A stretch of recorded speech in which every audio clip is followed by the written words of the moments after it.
8월 20일 금요일입니다. 오늘은 사사기 8장 1절에서부터 9절까지의 말씀입니다. 말씀을 읽어보겠습니다. 에브라임 사람들이 기드온에게 이르되 내가 미디안과 싸우러 갈 때 우리를 부르지 아니하였으니 우리를 이같이 대접하면 어찌 됨이냐 하고 그와 크게 다투는지라. 기드온이 그들에게 이르되 내가 이제 행한 일이 너희가 한 것에 비교되겠느냐. 에브라임의 끝물 포도가 아비에셀의 만물 포도보다 낫지 아니하냐. 하나님이 미디안의 방백 오렙과 스웹을 너희 손에 넘겨주셨으니 내가 한 일이 어찌 능히 너희가 한 것에 비교되겠느냐 하니라. 기드온이 이 말을 하매 그때에 그들의 노여움이 풀리니라.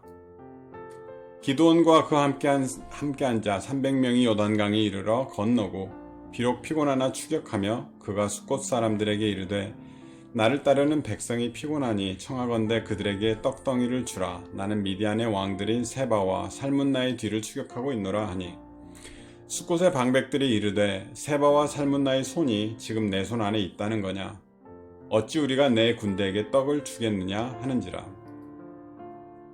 기드온이 이르되 그러면 여호와께서 세바와 살문나를 내 손에 넘겨주신 후에 내가 들가시와 찔레로 너희 살을 찢으리라 하고 거기서 분우엘로 올라가서 그들에게도 그같이 구한즉 분우엘 사람들의 대답도 숫곳 사람들의 대답과 같은지라.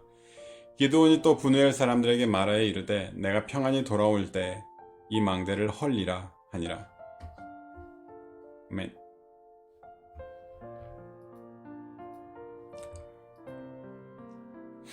하나님이 기적과 이적으로 이스라엘을 종되었던 애굽에서 불러내셨고 광야에서 그들을 지키시고 먹이셨다는 사실을 그들은 조상들로부터 반복해서 들었을 것입니다. 그런데도 이스라엘은 돌아서서 다른 신을 섬길 수 있는 존재인 것을 사사기는 반복해서 기록합니다.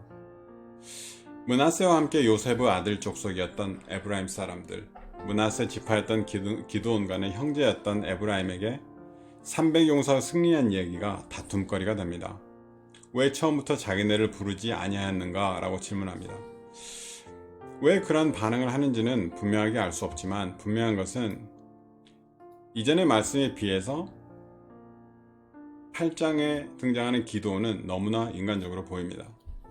하나님의 명령으로 300명으로 싸우게 되었을 때 기드온의 태도는 참으로 두렵고 신중합니다.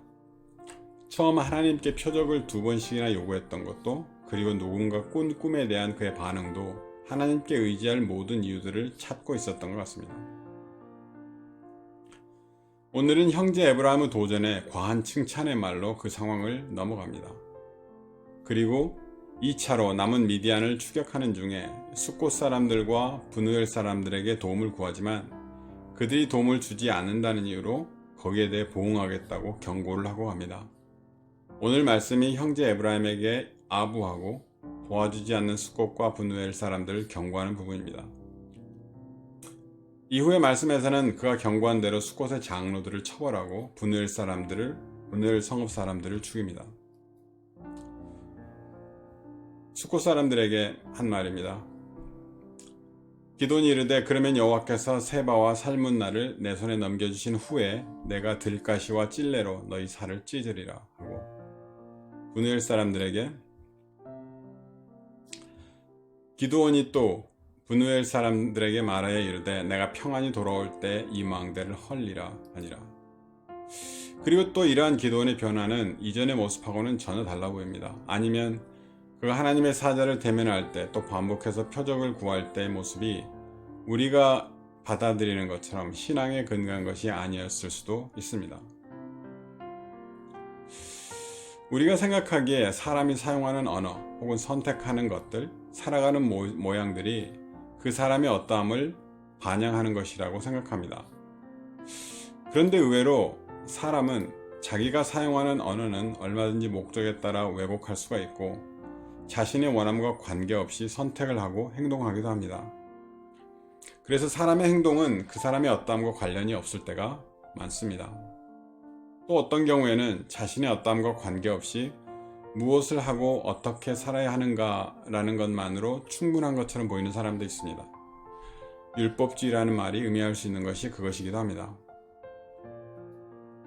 그렇게 스스로에게 소외된 삶, 나의 나됨과 상관없이 다른 여러 개의 얼굴을 가지고 사는 그런 삶을 사는 것이 현대인의 특징 중에 하나이기도 합니다.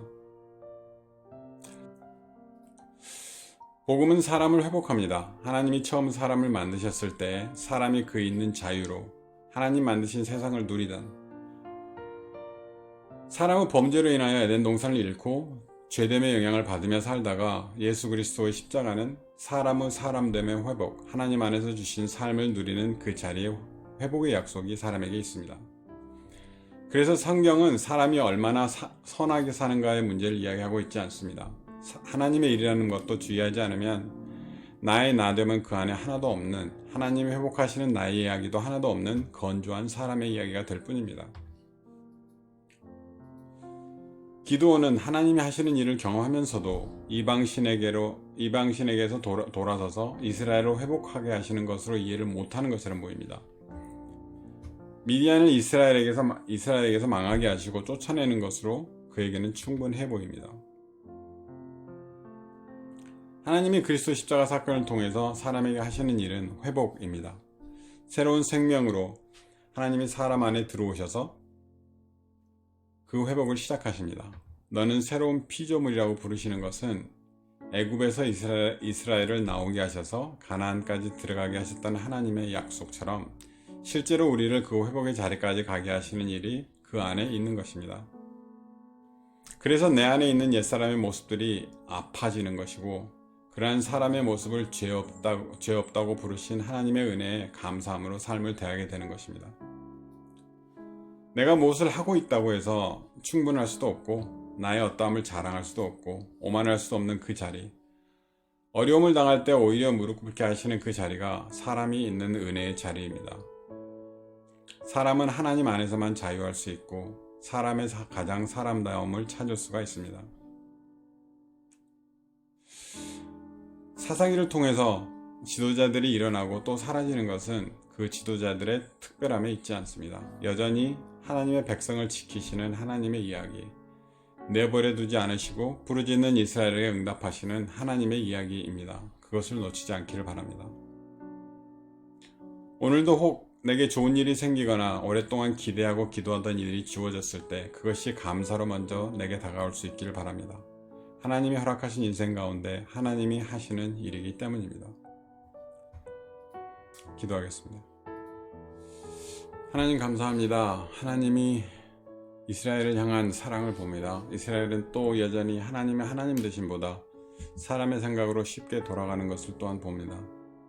사람의 구원이 되시며 사람을 지키시는 것을 우리가 알아가기를 원합니다. 내 안에 들어오시겠다는 약속을 믿습니다. 우리를 회복하시고 인도하셔서 하나님이 약속하셨던 새 생명의 삶을 경험하며 살 수 있도록 도와주시기를 원합니다. 감사합니다. 예수 그리스도의 이름으로 기도하였습니다. 아멘.